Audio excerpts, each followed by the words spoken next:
Welcome back to another week of NFL. This is the NFL Week 11 DFS slate playbook video here at No Huddle Fantasy Sports. We're going to break down this week, Week 11 NFL DFS, all the best plays, the main plays at every single position, the guys that I think you should be building or at least considering building your lineups around this upcoming Sunday in NFL DFS. So sit back, relax, and let's talk some Week 11 NFL DFS. Yo, hey guys, what's up and welcome back here to the channel. As always, welcome back here to No Huddle Fantasy Sports and another week, Week 11 specifically, of NFL DFS content where we're going to break down this week's main slate, whether you play on FanDuel or DraftKings. I've got you covered here. We're going to run through all of the major positions. Of course, that's quarterback, running back, wide receiver, and tight end. We're going to talk about some of the plays that I think you should be building around this upcoming Sunday. And we're going to do it similar to last week. So we had a lot of success, a lot of good feedback on last week's video. It's a little bit faster of a format. It's a little bit more of a breakdown inside of the optimizer as opposed to the full-blown videos with the different slideshows and everything. So you guys liked it. We're going to go right back to it this week. Just know, the same information, the same data, the same homework has been put into this. It's just for you guys and for your viewership, you get to see the optimizer here at Daily Fantasy Nerd, and we get to show the plays, pick the plays, and all of that good stuff. So you're looking at Daily Fantasy Nerd here. If you haven't already, please make sure you check them out down in the description. I use them, of course, I say it every single week for my videos, for my content, and now really for my content as you guys are going to watch and get a sneak peek right into the optimizer here as we talk about this week, Week 11 plays. And of course, if you haven't done so already, please make sure you are subscribed to the channel. We have done really, really well this week, and I know a lot of people say that, a lot of DFS content providers do say they run hot every single week, but honest to God, just go back. The videos are there. If you look at some of our picks, if you look at just generally how we've done, it's been a really, really good season. So please make sure you are subscribed. Make sure you like these videos, all that good stuff. Talk about us, spread the word, whatever. I'd love to get this channel to continue to grow, and the only way we do that is with you guys. But we won't waste any more time here. I know you guys want to get moving here. We're going to get you in, get you out with some plays. So we're going to go right into the optimizer here. And this week, Week 11 specifically, you can see we have it selected here. We're down to 12 total games this week. So actually one more than I believe last week. I do like typically when there's 12, 13 plus games. We obviously still are dealing with bye weeks, but nothing major in terms of weather here. As I mentioned, 12 total games. No major weather concerns. The only one that you may want to monitor here, you can see there's a little bit of a rain chance in that Cleveland game.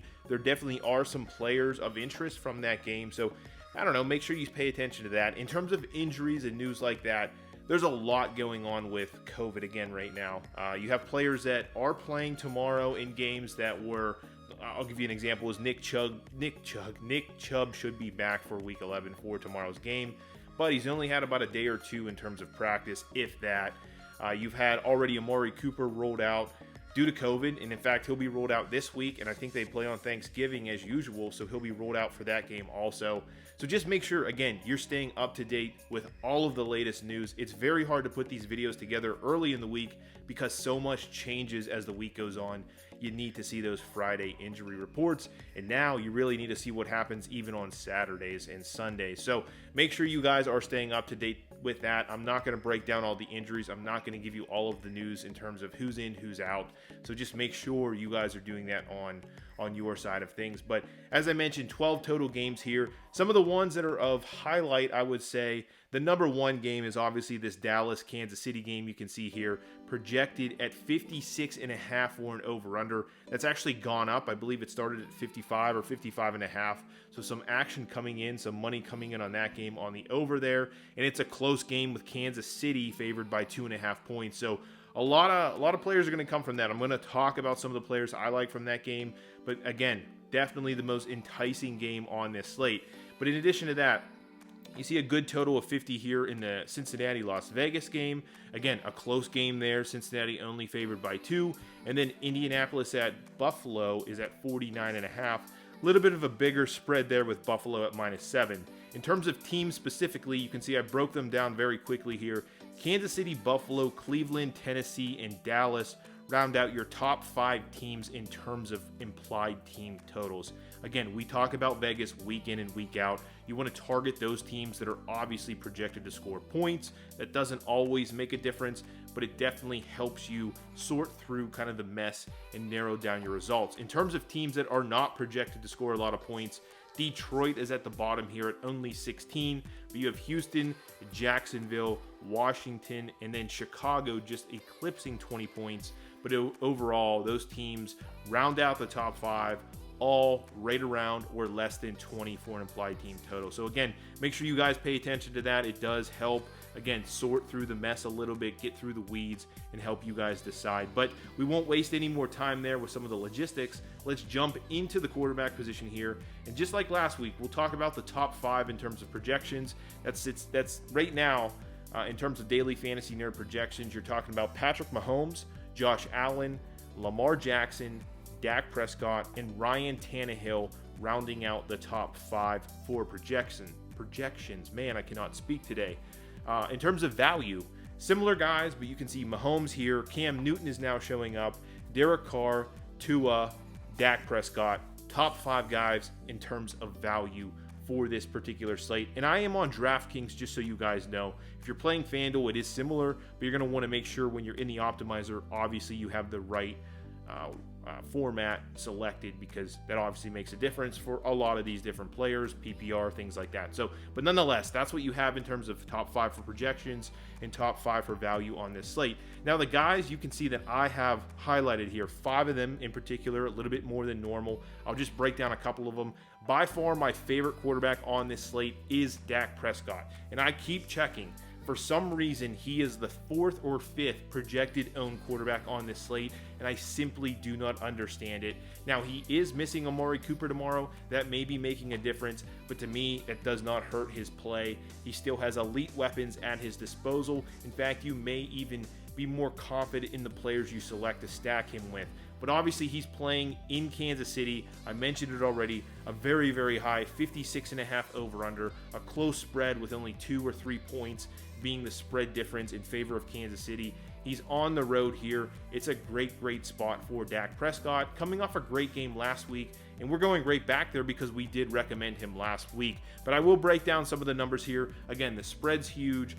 They're on the road here, all good things. He does have a pass blocking advantage of plus 4% according to Pro Football Focus, but some of the good numbers in terms of the defense he's facing in Kansas City is that it's just simply enticing.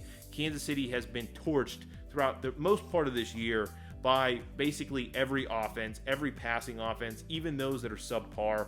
Dak Prescott, Dallas, obviously a great offense in general, but the pass rush for Kansas City is definitely the weakest. Right now ranked 31st in all of football. In terms of coverage, they're right in the middle of the pack at 15th. In terms of pass DVOA, 27th. So again, bottom 5 team there. In terms of passing yards per game given up for a defense, 23rd. And then in terms of fantasy points per game, 31st, meaning they're giving up the second most amount of points to quarterbacks in the NFL right now. And again, Dak Prescott, I don't need to explain why you should play Dak Prescott. I don't need to explain why he's a great quarterback. He just simply is, and he gets it done nearly every single week. He has elite upside. As you can see, the early part of the season was just throwing up, or that's early part of last season was just throwing up insane numbers, and he has gotten close there this year, almost breaking 32 points against New England on the road, a good defense there. But nonetheless, they throw the ball a lot. They're a great team. He has elite weapons in a great spot here in Kansas City, by far my favorite quarterback. I do like coming back, though, with Patrick Mahomes. If you're interested in Patrick Mahomes, he's definitely in play this week against that same team, against Dallas, obviously, in that same game. Huge total. Everything basically applies for Patrick Mahomes here.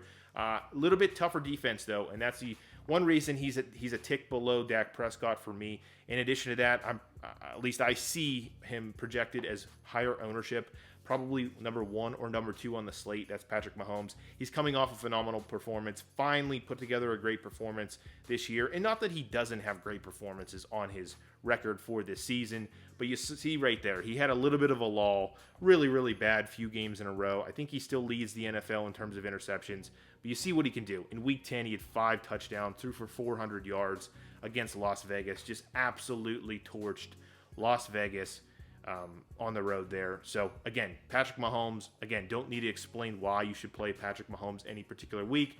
He could be back here. A lot of people are going to be playing him, but again, basically facing a harder defense compared to Dak Prescott. He is at home. You're talking about a top 10 defense in terms of pass rush, 14th overall in coverage for that same team. Pass DVOA for Dallas's defense is 3rd overall in football, so a top 5 team, top 10 team pretty much in every defensive statistic there. They are giving up 17th in terms of fantasy points per game to the quarterback position, so that is in the bottom half of the league, but nonetheless, it's still a tougher defense. I like Patrick Mahomes. There's no reason not to play him, but for the fact that he is going to be highly owned. Now, another guy I have mentioned here, Cam Newton. Cam Newton is in a great spot this week.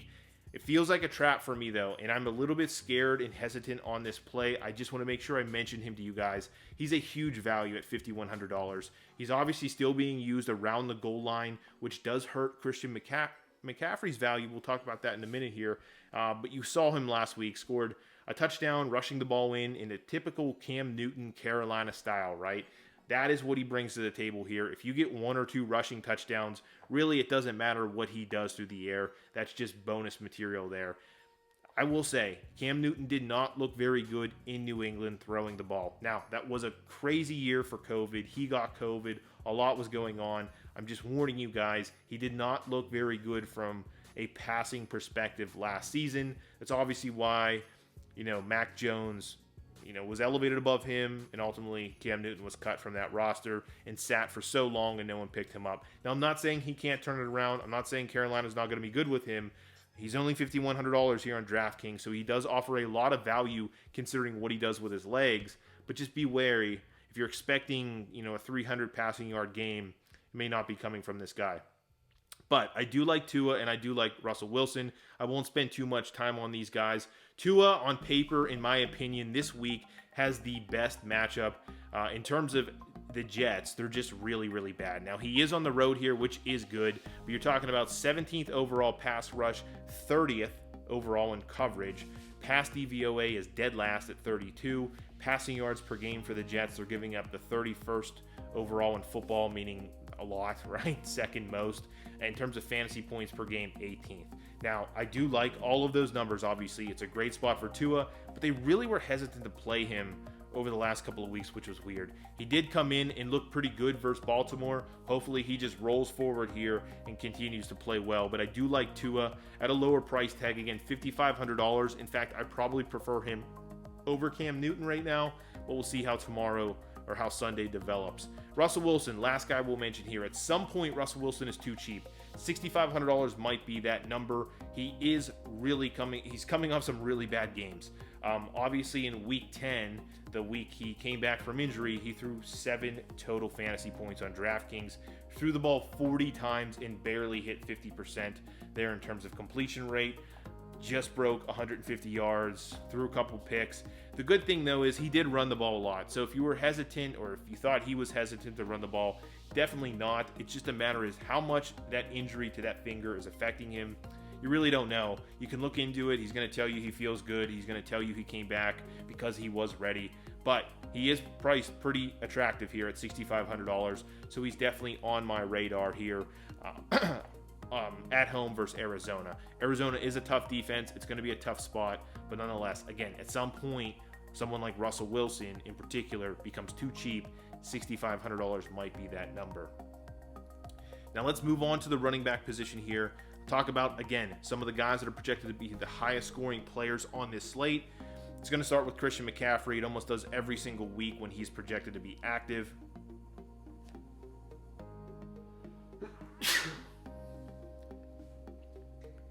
You have Dalvin Cook, Jonathan Taylor, Nick Chubb, and then finally A.J. Dillon as your top 5 projected fantasy point raw projections on those running backs there. In terms of values, it does change up a little bit here. You can see number 1 is A.J. Dillon, who we just saw in the top 5 for projections. Mark Ingram, Jeff Wilson, James Conner, and David Montgomery. All guys round out the top 5 in terms of value running backs on this slate. I do have a lot of guys selected here as guys that I'm interested in. I'll just break down a couple that I'm really interested in and kind of very quickly touch on the others. Christian McCaffrey, number one here. Obviously, Christian McCaffrey is in play every single week. It's so ridiculous what he can do, even with limited snaps, limited opportunity. He has had over 100 all-purpose yards in both games. He's been back week 9, week 10 there. And again, barely played, I think, in week 9, maybe played 30-40% of the snaps. I think it jumped up to about 60% in week 10. Still, again, put up 95 rushing yards, 66 receiving yards, had 10 catches. It's really hard to not play Christian McCaffrey, especially on DraftKings when you get so many targets. He had 10 receptions on 10 targets. Cam Newton didn't really play with him. We'll see how that shapes up. The one downside here, and the thing to be careful with, at such a high price tag, you have to be careful. Cam Newton likely will steal some of those red zone scoring opportunities. Now, Sam Darnold did, truthfully, at the early part of the season. If you guys remember, he had 3 or 4 rushing touchdowns at the early part of the season, taking away from someone like Christian McCaffrey. But realistically, it is now a threat with Cam Newton, now a big red zone threat, and someone that could vulture touchdowns from Christian McCaffrey. Dalvin Cook, I think, is very interesting playing at home versus Green Bay. Green Bay, their numbers are okay versus running backs this season, but I do think he is in play versus them in general. He has a really good history versus Green Bay. You can see if you date back to 2020, week 8 had 52 freaking points versus them, and then even in week 1, the early part of the season, had 22. Green Bay's defense has at times given up a lot versus the run. Dalvin Cook is just an elite back, plays a majority of the snaps, doesn't really have any threat for snaps to be taken away from him, plays all 3 downs. You know the deal with Dalvin Cook. He's definitely on my radar. Nick Chubb, though, is for sure absolutely on my radar this week. Obviously playing at home versus Detroit, a good total for, unlike a lot of these other running backs, the Cleveland Browns have a good total at 27.5 projected for them as an implied team total. They're a huge favorite at minus 11.5, and those two things, coupled with the fact that Nick Chubb's playing at home, are really those check marks we typically look at or want to find for a running back. Nick Chubb's alone still in that backfield. Yeah, you have some backups there, but in general, he is alone, considering Kareem Hunt is still on the IR. You can see in week 9 versus Cincinnati, so obviously last week he's coming off of COVID, right? He missed last game because of COVID. He's coming back this week, but before that, 33 points. Before that, versus a tough defense in Pittsburgh, did not put up good numbers. But before that, versus the Chargers, there, 27. So when he is the guy and he's alone, he's going to get a majority of the snaps. He's going to get a ton of work in that backfield. They obviously need to run the ball behind that offensive line. They should not be relying on Baker. They should be building through the run. And then the big thing here is Detroit. Detroit's defense is just horrendous versus the run this season. We've talked about Detroit's defense almost every single week and target running backs against them every single week. In general, they're basically bottom 5 in every single category. That's rush defense, rush DVOA, rushing yards given up per game, yards per carry, and fantasy points per game. All bottom 5, bottom 10 in the NFL versus the rush. And Nick Chubb is just lining up to be in a perfect spot this week versus that Detroit defense. Very quickly here, you can see in terms of Daily Fantasy Nerd, they are projecting, at least from a defense versus position, it's a bonus, a plus of 17%. In terms of their defense versus the run, they're plus 21%. So those are versus the average, the mean, right? They are basically that much worse than the average defense versus the rush and versus the position of running back. Jeff Wilson is probably the number 1 value play at running back this week for me. He will be owned. He's not going to be as highly owned as I think A.J. Dillon will be, who's in a good spot, but Jeff Wilson at $5,100. Mitchell is doubtful for the game. Jeff Wilson is stepping up to take over that backfield. And you can see when he does have an opportunity to start, they do use him, right? 20 rushes, 22 rushes, 16 rushes. He gets some targets out of the backfield. He's gotten as many as 7 at one point. So he is a 3-down back. He's a guy that they are not going to, limit if he gets the start, and he's kind of the only guy in that backfield. So Jeff Wilson at $5,100 versus Jacksonville. Again, a really, really bad defense overall. bottom 10 in basically every category. Like I said, with Detroit, Jacksonville's not too far behind them. Myles Gaskin is probably on paper one of the best matchups outside of Nick Chubb this week. It is weird because I do like Tua. The downside here is it's really up and down with Myles Gaskin. Sometimes he gets kind of that elite workhorse workload. Other times he gets 5 carries. So it's a little bit of a hit or miss here. But $5,700, I think you can take a chance on Gaskin here. Again, Miami playing on the road, a little bit of a bummer there, but it's the Jets. And the Jets are just a really, really bad defense versus essentially everything here. 32nd in rush, 31st in DVOA, 29th in rushing yards per game, 29th in yards per carry, and then the final stat here is 32nd, dead last in defense first position. So arguably worse than Detroit on paper, but it is Myles Gaskin, so be careful there. Ezekiel Elliott, if you want to pivot off of Dak Prescott, if you want to go a different way in that game, you can go with Zeke here. I will warn you guys, his usage and his snap counts are down. I wouldn't say drastically down, but he's only playing around 50% of the snaps any given week, and I usually take the average of 3 weeks in a row here, but you're looking at 55%, 33, and 38% of the snaps. And that's basically 38% of the snaps was last week. So it is a little concerning there. He has gotten it done. They were obviously killing Atlanta during that game, so probably rested him. But the other two guys, David Montgomery, Michael Carter, I think both are in play this week for different reasons here, but just giving you guys some other values. All guys here, or the two guys I mentioned, under $6,000. Both of those guys in good spots. Baltimore is tough, but Chicago is playing at home. They will be missing Allen Robinson, which should open up a little bit more in terms of the passing game. David Montgomery, definitely a good back out of the backfield, 4 catches for the passing game of Chicago in general. And then Michael Carter, hopefully they start to use him a little bit more here. He is obviously the most talented, probably player on that team right now. But in general, versus Miami, it's a good spot, a good defense to target a running back against. Shifting over to the wide receiver position here, and we'll try to wrap it up here fairly quickly. But in general, we'll start, again, fantasy points, projections, raw. Adams, Tyreek Hill, Diggs, Samuel, A.J. Brown are your top 5 guys there. I do have some interest in some of those guys in general, but in terms of value, it does change up a little bit here. You can see Michael Gallup, T. Higgins, Rashard Bateman, and then Devontae Adams, and finally Tyreek Hill.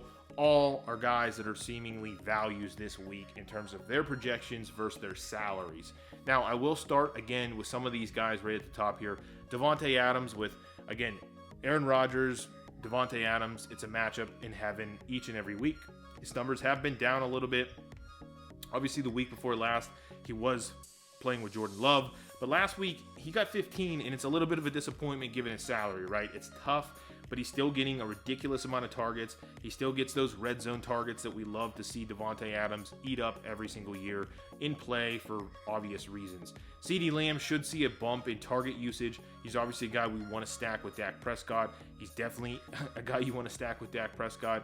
But he's getting good targets, right? 11, 8, 9, 7. And now with Amari Cooper out, we could see double-digit targets coming out of him. $7,600, getting a little bit pricey here. Kansas City's defense is a defense you can see here, all orange, meaning good. A defense you want to target passes, quarterbacks with, wide receivers with, passing game with.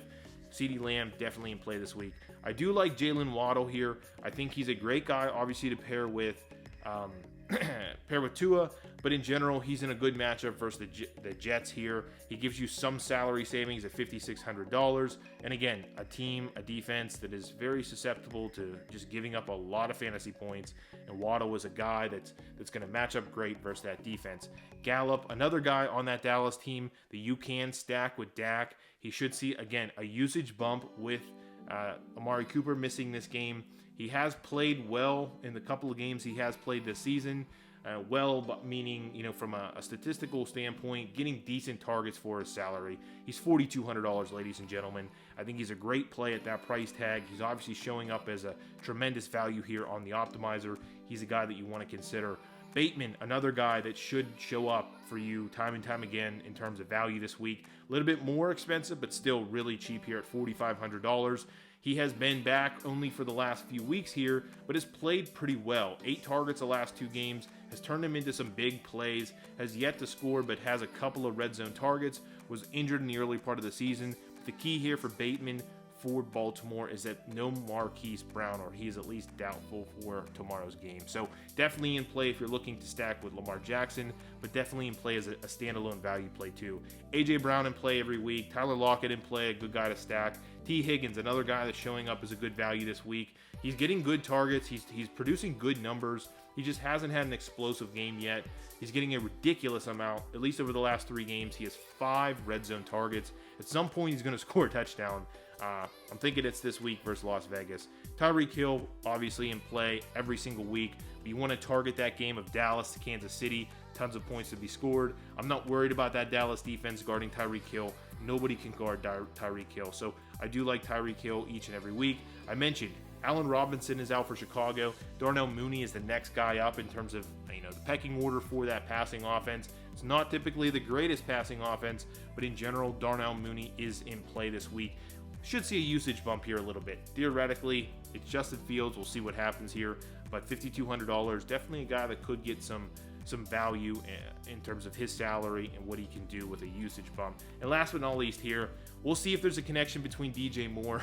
I've been playing him every week. I think he's an extremely, extremely talented receiver. If you watch his film, he's constantly running wide open, but he has not produced, obviously, from a fantasy perspective. So hopefully with Cam Newton under center, we find a connection. I'm not extremely hopeful here, but his price tag is just begging to blow the top off for value here at some point with what he can do, physically from a talent perspective. So DJ Moore in play this week. And then for tight ends here, some of these guys are going to be obvious. Travis Kelce, if you're playing any stacks or any comeback players from that Kansas City-Dallas game, Travis Kelce has got to be in play for you. Gesicki, same deal here. I'm playing Tua. I'm going to probably play a little bit of Gesicki with him. I do like to play here. You can see generally the Jets just suck, but they do give up a good amount of points to the tight end position. Dalton Schultz, another guy you can pair with Dak Prescott. Really, really cheap price tag at $4,600 on him. Goddard, he's been letting me down. I think this guy's going to explode at some point.